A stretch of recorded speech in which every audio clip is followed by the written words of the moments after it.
Recently, I began to do work with the fire department as an EMT in order to get healthcare hours to aid my application to medical school.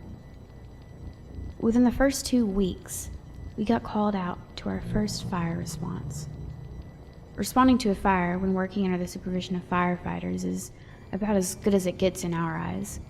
Everyone wants to see the firefighters kick doors down and run into burning structures. There's a bit of a mythical nature to fire in the eyes of first responders. I've heard stories of fire and the odd and strange things that happen in those situations since my first EMT class started. Many believe that fire caused physics to break down and things that happen don't quite add up. The firehouse I was working at was far from home, about an hour-and-a-half drive. I was outside smoking a cigarette when we got the call.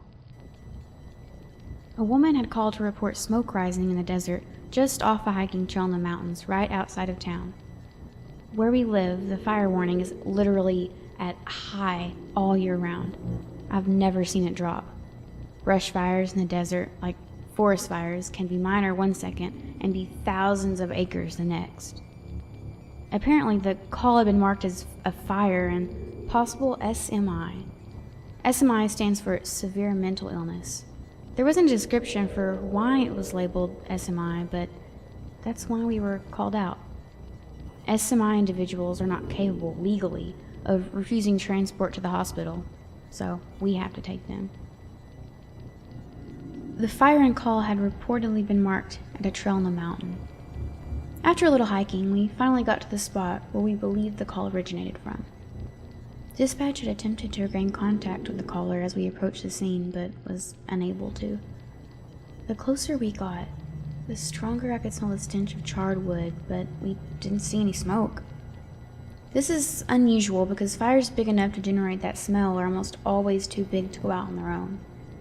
And on top of that, fires spew smoke for hours after they are put out, unless the burnt area is literally saturated with water or flame retardant chemicals. There was no sitting water anywhere, as we were on the side of a desert mountain. As we got to the area, we saw no sign of the caller, but definite signs of a fire.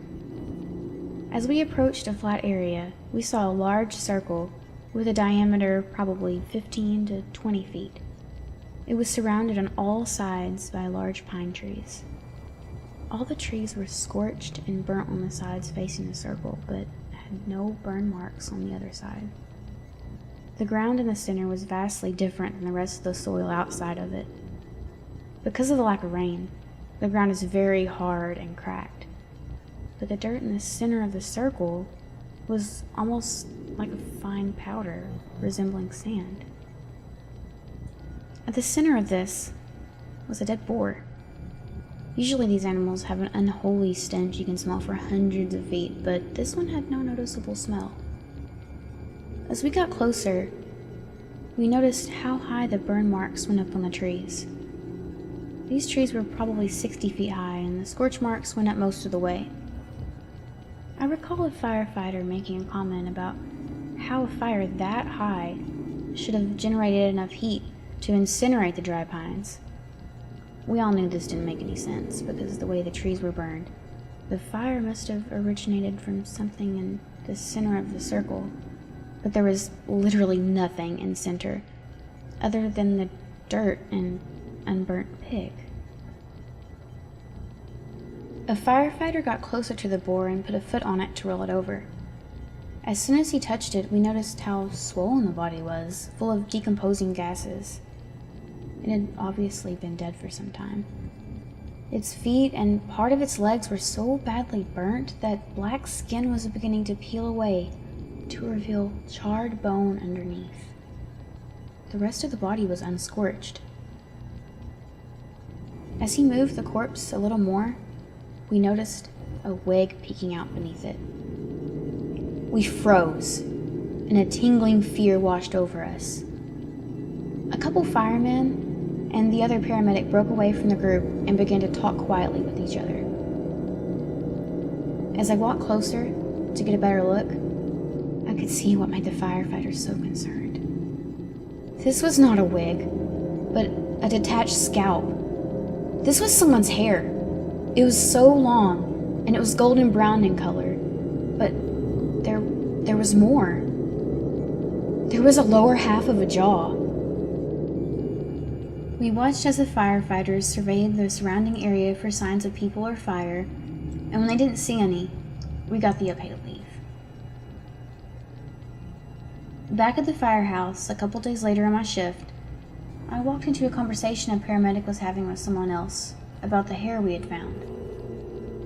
Apparently, they think it belongs to the woman who originally called 911. She told the dispatch that she was hiking on a trail when she saw a huge flash of light and saw numerous small animals and birds heading for that direction. She followed and found a huge blazing fire. All of the animals in the area were running or flying into the flames, and as she got closer, she swore she could see silhouettes of animals and even people just standing there in the fire, just standing there. At this point, she was quite hysterical and kept yelling about how she had to help them and how all the animals were still coming into the fire, walking right around her as she stood.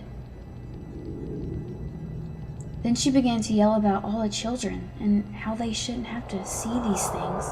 The poor children, she had said. They are going to be scarred for life from this. Shortly after, the dispatcher lost contact with the caller. They believe that she just walked directly into the flames. Somehow she was totally incinerated except for her hair and that part of her jaw. They found no other traces of her and no tracks leading anywhere else. They had an arson investigator come to the scene, and his assessment was that the fire was of unknown origin, of unknown fuel, and claimed one life. And what's really weird is they found no ash on the hair, the pig, the dirt, or the trees. There was no trace of any other person or animal other than that one woman.